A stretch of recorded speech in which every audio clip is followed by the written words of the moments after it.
പണമുള്ളവൻ പണം കൊണ്ടിതെല്ലാം നേടും, ഇല്ലാത്തവൻ ഇത് കണ്ട് തുള്ളിച്ചാടും. ബാൻഡിൻ്റെ ശബ്ദം കേട്ട് പോയാൽ കുതിരയും ചാടും, പടക്കളം നോക്കി ചത്താൽ തന്നെയും. ഏതാണ്ട് ഞാനും മോശമല്ലിത് പോല എന്നുള്ളതൊന്ന് വരുത്തുവാൻ ബേജാറില്ല.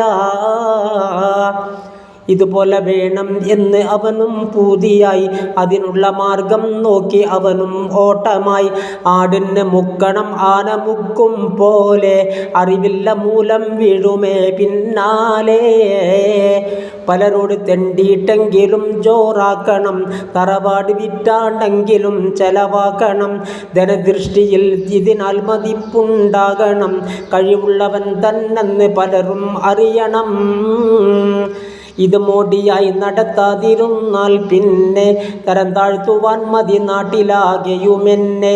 പൂപ്പന്തലൊന്നുണ്ടായിരിക്കണമെന്ന 10,000 ചെലവെങ്കിലും ശരി തന്നെ.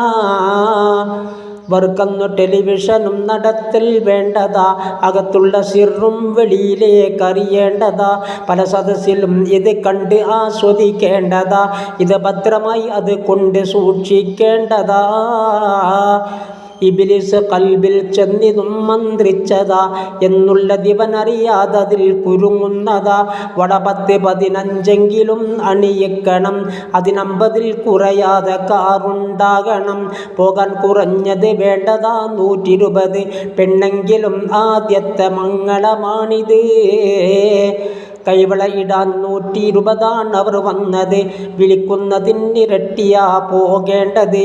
പെണ്ണിനെ വിളിക്കാൻ നല്ല വാതിലിനെന്താ, കൊടുക്കുന്നതും ഒരു തല്ല കുരിശാ തന്താ.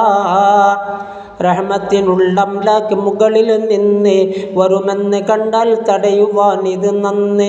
കല്യാണ ദിവസം വളയിടൽ ഇതിലേക്ക്, കല്യാണവും തോക്കുന്ന തുകയാ പോക്ക്.